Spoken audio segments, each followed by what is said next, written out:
যদি এটা সত্যও হয়, সচিবালয়ের মতো এরকম গুরুত্বপূর্ণ একটি জায়গায় আগুন দেওয়ার মতো ঘটনা ঘটিয়ে ফেলছে আওয়ামী লীগ, যারা 5ই আগস্ট বাংলাদেশ থেকে বিতাড়িত হয়েছে, তাহলে আপনারা কি করছেন সরকারে থেকে? যদি আওয়ামী লীগের পক্ষে 5ই আগস্ট উৎখাত হওয়ার পরে সপরিবারে শেখ হাসিনা বাংলাদেশ ছেড়ে ভারতে চলে গেছে বা পালিয়ে গেছে, আওয়ামী লীগের কোন উল্লেখযোগ্য মন্ত্রী এমপি বাংলাদেশে নাই, আওয়ামী লীগের পক্ষে অনলাইনে দেশের বাইরে থেকে অনেকেই যারা আওয়ামী লীগের মন্ত্রী এমপি, খুব বেশি না, হয়তো শেখ হাসিনা বক্তৃতা করেন, খুব বেশি বাকিদের আমরা খুব একটা উচ্চকিত কণ্ঠে আমরা পাই না সোশ্যাল প্ল্যাটফর্ম গুলোতেও। দেশের মধ্যেও আওয়ামী লীগের ওরকম ভাবে আমরা কোনো কিছু রাজনৈতিক কোনো কর্মসূচি আমরা দেখতে পাই না। তাহলে এই বিরূপ পরিস্থিতিতে পড়া আওয়ামী লীগ কি করে সচিবালয়ের মতো জায়গায় আগুন দেওয়ার ঘটনা ঘটাবে? তাহলে আপনারা সরকারে থেকে কি করছেন? স্বরাষ্ট্র উপদেষ্টা বা যারা সরকারে রয়েছেন, সারা দেশের আইন শৃঙ্খলা পরিস্থিতির নানান ধরনের বিপর্যয়ের ঘটনা আমরা জানি। এই 2 দিন আগেই চাঁদপুরে লঞ্চে 7 খুনের ঘটনা ঘটল। প্রতিদিন কোথাও না কোথাও খুনের ঘটনা, রাহাজানির ঘটনা, এগুলো ঘটছেই, কমছে না। আপনারা সরকার গঠন করেছেন জনগণের সমর্থন নিয়ে একটা বিশেষ পরিস্থিতিতে। আপনারা কেন দেশের অবস্থা এখনো ভালো করতে পারছেন না? উল্টো সচিবালয়ের মতো জায়গায় অগ্নিকাণ্ডের ঘটনা ঘটে, যদি সেটা আওয়ামী লীগ করেও থাকে তর্কের খাতিরে, আপনারা কেন সেটা নিয়ন্ত্রণ করতে পারেননি? আপনাদের গোয়েন্দা সংস্থা কি কাজ করেছিল? আওয়ামী লীগের কি করে সাহস হয় সচিবালয়ের মতো জায়গায় আগুন দেওয়ার, যদি সেটা আওয়ামী লীগ করে থাকে, যদি সেটা প্রমাণ সাপেক্ষ? এর মধ্যে তদন্ত কমিটি গঠন করা হয়েছে এবং উপদেষ্টা আসিফ মাহমুদ সজীব ভুঁইয়া তিনি এরই মধ্যেই পতিত সরকারকে তিনি দায়ী করে দিয়েছেন। তদন্ত কমিটি মাত্র গঠন করা হলো, এটা দুর্ঘটনা নাকি এটা সাবোটাজ সেটা নিয়ে এখনো পর্যন্ত সুস্পষ্ট কোনো বক্তব্য আমরা পাইনি, বা তদন্ত কমিটির রিপোর্ট তো সময় লাগবে পেতে। এই সরকারও যদি প্রত্যেকটা ঘটনায় আওয়ামী লীগকে দায়ী করতে থাকে, তাহলে আওয়ামী লীগ সরিয়ে এত রক্ত ঝরিয়ে এত প্রাণের বিনিময়ে আপনারা ক্ষমতায় এসেছেন কেন? যদি পুরনো বাংলাদেশের সিস্টেমেই বাংলাদেশ চলতে থাকে, তাহলে নতুন বাংলাদেশের যে গল্প আমরা শুনেছি সেই গল্পটাকে কোন স্ক্যাম? যদি না পারেন তাহলে নির্বাচন দেন, নির্বাচিত জনপ্রতিনিধিদের হাতে ক্ষমতা হস্তান্তর করুন। আর যদি এরকম ভাবেই চলতে থাকে, তাহলে আপনাদের পরিণত হয়তোবা খুব একটা শুভকর হবে না। সেটা হয়তোবা আপনাদের ব্যক্তি, আপনাদের কথা বলছি না, আপনাদের পরিণতি যদি শুভ না হয়, এই সরকার যদি ব্যর্থ হয়, ব্যর্থ হবে কি? ব্যর্থ হওয়ার ক্ষেত্রে প্রায় প্রত্যেকটা উপাদান স্পষ্ট।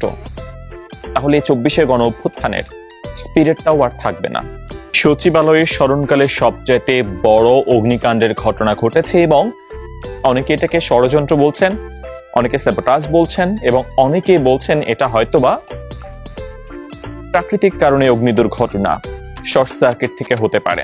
তবে সবচেয়ে বেশি পরিমাণে মনে করা হচ্ছে এই আগুনের ঘটনা সম্পূর্ণভাবে নাশকতা, ষড়যন্ত্রমূলক এবং পূর্ব পরিকল্পনা অনুযায়ী এখানে অগ্নিকাণ্ডের ঘটনা হয়েছে। এখন সচিবালয়ের মতো জায়গায় কি করে অগ্নিকাণ্ডের ঘটনা ঘটে?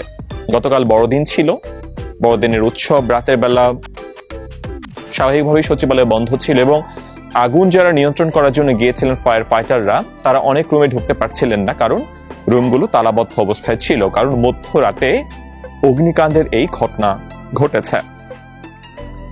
আপনারা দেখবেন সোশ্যাল প্ল্যাটফর্মগুলোতে আমরা দেখতে পাচ্ছি অনেকেই সরাসরি পতিত স্বৈরাচার এবং আওয়ামী লীগকে দোষারোপ করছে, কারণ আওয়ামী লীগের প্রধান শেখ হাসিনা, যিনি সাবেক প্রধানমন্ত্রী, ছাত্র জনতার ব্যাপক গণ অভ্যুত্থানের মুখে যাকে দেশ ছেড়ে ভারতে চলে যেতে হয়েছে, তিনি বেশ কিছুদিন আগে যে তিনি বক্তৃতাগুলো করছেন, বেশ কয়েকদিন ধরে যে বক্তৃতাগুলো তিনি করছেন, তার বিরুদ্ধে এবং তার পরিবারের বিরুদ্ধে যেই দুর্নীতির আর্থিক কেলেঙ্কারির অভিযোগ উঠেছে বাংলাদেশের বড় বড় মেগা প্রজেক্টগুলোতে, সেই মেগা প্রজেক্টগুলোতে তিনি দুর্নীতি করেছেন, তার পরিবার আর্থিক কেলেঙ্কারিতে জড়িত, সেজন্য এই যে তার বিরুদ্ধে এই অভিযোগগুলোকে শেখ হাসিনা অস্বীকার করেছেন শুধু নন, তিনি এগুলো সুষ্ঠু তদন্ত দাবি করেছেন। তিনি বর্তমান সরকারকে, ডক্টর মোহাম্মদ ইউনূস সরকারকে তিনি চ্যালেঞ্জ ছুড়ে দিয়েছেন তার বিরুদ্ধে দুর্নীতির অভিযোগগুলো যেন প্রমাণ করে তারা। বিশ্বের কোথাও কোনো ব্যাংকে যদি শেখ হাসিনা 1 টাকাও পাচার করে থাকেন, সেটা যেন ডক্টর মোহাম্মদ ইউনূস নেতৃত্বাধীন অন্তর্বর্তীকালীন সরকার সেটা খুঁজে বের করে এবং জাতির সামনে প্রমাণ উপস্থাপন করে। যদি প্রমাণ উপস্থাপন করা না হয়, সেক্ষেত্রে শেখ হাসিনা সু করবেন বলে হুঁশিয়ারি দিয়েছেন। একই রকম ভাবে আমরা সজীব জয়, তিনিও সোশ্যাল প্ল্যাটফর্ম ফেসবুকে স্ট্যাটাস দিয়েছেন। সেখানেও তিনি এবং তার পরিবার কোনো ধরনের আর্থিক দুর্নীতির সঙ্গে জড়িত এই ধরনের অভিযোগকে তিনি অস্বীকার করেছেন। একই সঙ্গে তিনি বলেছেন এটা তার বিরুদ্ধে, তার পরিবারের বিরুদ্ধে অপপ্রচার। আমরা একই রকম বক্তব্য বা বয়ান টিউলিপ সিদ্দিক, যিনি ব্রিটিশ মন্ত্রী এবং এমপি, তার দিক থেকেও পেয়েছি। তিনি মনে করেন যে এটি সম্পূর্ণভাবে বিরোধীদের প্রচার, প্রোপাগান্ডা, মিথ্যা প্রচারণা, আওয়ামী লীগকে এবং শেখ হাসিনাকে রাজনীতিতে ঘায়েল করার জন্য। এই আলোচনাটা গুরুত্বপূর্ণ হয়ে ওঠে তখন যখন রোসাটম তারা জানিয়ে দেয় যে রূপপুর পারমাণবিক বিদ্যুৎ প্রকল্পে কোনো দুর্নীতি হয়নি, মানি লন্ডারিং হয়নি, আর্থিক তছরূপ হয়নি, কোনো কিছু হয়নি, এবং তারা উল্টো এই ঘটনা যেন প্রমাণ করা যায় বা এই ঘটনা সুষ্ঠু তদন্তের যা দাবি যেমন ভাবে তারা করেছেন, একই রকম ভাবে সেই কোম্পানি তারা বলছে তারা আদালতেও যাবেন। তো শেখ হাসিনার পরিবার এবং রূপপুর পারমাণবিক প্রকল্পে তো রাশিয়াও জড়িত, রোসাটম কোম্পানি, বিশ্বখ্যাত কোম্পানি, সব মিলিয়ে চতুর্মুখী এই যে দাবিগুলো, এরকম ভাবে আমি গতকালকে একটা ভিডিও বানিয়েছি। বাংলাদেশের কোন রাজনীতিবিদ ঠিক এরকম বলিষ্ঠ কণ্ঠে তার বিরুদ্ধে ওঠা দুর্নীতির অভিযোগ অস্বীকার করেছেন বা সেগুলো সুষ্ঠু প্রমাণের জন্য দাবি জানিয়েছেন, বা যদি প্রমাণ করা না যায় সেক্ষেত্রে সু করা হবে এমন দাবি করেছেন, এটা আমার চোখে পড়েনি। যেটা শেখ হাসিনা এই সাহসটুকু দেখিয়েছেন। এর মধ্যে মধ্যরাতে সচিবালয়ে যে অগ্নিকাণ্ডের ঘটনা ঘটলো, এটার কানেকশন অনেকেই খুঁজছেন। অনেকে বলছেন যে শেখ হাসিনার বিরুদ্ধে আর্থিক দুর্নীতি প্রমাণ পাওয়া গিয়েছে, সেই প্রমাণগুলো সচিবালয়ে সুরক্ষিত ছিল এবং সেটা কিছুদিনের মধ্যেই প্রকাশ করা হতো আনুষ্ঠানিকভাবে। সেই প্রমাণ লোপাটের জন্য আওয়ামী লীগের অনুগত আমলা যারা রয়েছেন, কর্মকর্তা যারা রয়েছেন সচিবালয়ের, তারাই অগ্নিকাণ্ডের এই ঘটনা ঘটিয়েছেন, তারা নাশকতার এই ঘটনা ঘটিয়েছেন। আমরা এরই মধ্যে যুব ক্রীড়া উপদেষ্টা, যিনি সমন্বয়ক ছিলেন, আসিফ মাহমুদ সজীব ভুঁইয়া, তার একটি স্ট্যাটাস পেয়েছে ফেসবুকে। তিনি তার ফেসবুকে স্পষ্টতই বলেছেন যে হাজার হাজার কোটি টাকা দুর্নীতির তথ্য প্রমাণ তাদের কাছে ছিল, সেই প্রমাণগুলো লোপাটের জন্যই সচিবালয়ে অগ্নিকাণ্ডের এই ঘটনা ঘটানো হয়েছে। এখন শেখ হাসিনা সরকার চলে গেছে, অলরেডি 5 মাস হতে চলল, ডিসেম্বর শেষ হতে চলল, আগস্টের শুরুতে শেখ হাসিনা সরকার বাংলাদেশ থেকে উৎখাত হয়েছে।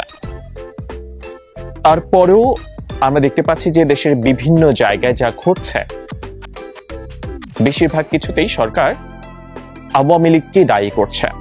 সোশ্যাল প্ল্যাটফর্মে আমরা দেখছি যে আওয়ামী লীগ কখন আনসার হয়ে ফিরে আসছে, এক এক সময় এক এক রকম হয়ে আওয়ামী লীগ ফিরে আসার চেষ্টা করছে। এটা make sense, it does make sense, এটা হতে পারে। নানামুখী চাপে একেবারে দিশেহারা অবস্থায় রয়েছে নোবেল বিজয়ী অর্থনীতিবিদ ডক্টর মোহাম্মদ ইউনূসের নেতৃত্বাধীন অন্তর্বর্তীকালীন সরকার। একটা বিশেষ পরিস্থিতিতে এই সরকার গঠিত হয়েছে, যখন দেশের সকল মানুষ, সকল ধর্ম, বর্ণ, জাতের, মতের, বিভিন্ন রাজনৈতিক মতবাদে প্রায় সকল মানুষ এই সরকারের প্রতি তাদের আকুণ্ঠ সমর্থন জানিয়েছিল। 8 অগস্ট ইউনূস সরকার শপথ গ্রহণ করে। আজকে ভিডিওটা করছি এখন 26 ডিসেম্বর। এই সময়ের মধ্যে এই সরকার কতটুকু তার জনপ্রিয়তা ধরে রাখতে পেরেছে? এই সরকারের সামনে এখন একটা প্রধান চ্যালেঞ্জ, সেটা হচ্ছে একটি সুষ্ঠু নির্বাচন আয়োজন করা।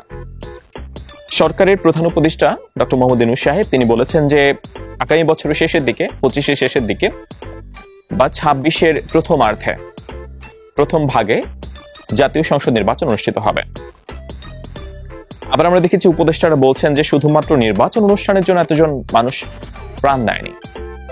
তাহলে কিসের জন্য এত মানুষ প্রাণ দিয়েছে? আন্দোলনটাতে শুরু হয়েছিল শেখ হাসিনার বিরুদ্ধে কোটা সংস্কারের জন্য। সেই কোটা কি সংস্কার হয়েছে? কোটা সংস্কার আন্দোলন, সেই আন্দোলনটা পরবর্তীতে আওয়ামী লীগ সরকার দমন পীড়ন করতে চেয়েছিল, দমন পীড়নের মধ্য দিয়ে বন্ধ করতে চেয়েছিল সেই আন্দোলন। সেটার বিপরীতে সাধারণ মানুষ রাস্তায় নেমেছে, সরকারের পতন ঘটেছে। দাবিটা ছিল কি? কোটা সংস্কার আন্দোলন। সেই কোটাকে সংস্কার হয়েছে? যে কোটা নিয়ে আমরা পরবর্তীতে আর কিছু জানতে পেরেছি? আমরা শেখ হাসিনা চূড়ান্ত মুহূর্তে যখন আন্দোলন চলছিল তখন আমরা দেখেছি যে আদালতের রায় এসেছে, কোটা কমিয়ে নেওয়া হয়েছে। এবং এর পরবর্তীতে বর্তমান সরকার কোনো আপডেট কি দিয়েছে কোটা নিয়ে? আমি জানি না, আমি এড়িয়ে যেতে পারি, হয়তো বা আমি সেটা পড়িনি বা আমার অজানাও থাকতে পারে, কিন্তু আপনারা কি পেয়েছেন? কোটা সংস্কার হয়েছে আদৌ? তারপর যদি আমরা বলি এই সরকারের বিরুদ্ধে যে আন্দোলন ছিল, মানে আওয়ামী লীগের বিরুদ্ধে যে আন্দোলন ছিল, সে আন্দোলনের প্রধানতম ডায়লগ কি ছিল? বৈষম্যহীন একটি বাংলাদেশ। বৈষম্য কি কমানো হচ্ছে বা কোনো ধরনের চিন্তা ভাবনা হচ্ছে কি? 5 মাস সময় কি কম? প্রায় 5 মাস হতে চলল সরকার গঠন হয়েছে, 4.5 মাসে বেশি সময়। উল্লেখযোগ্য কোনো পরিবর্তন কি আপনারা দেখতে পেয়েছেন? আমরা দেখতে পাচ্ছি? আমার চোখে পড়েনি।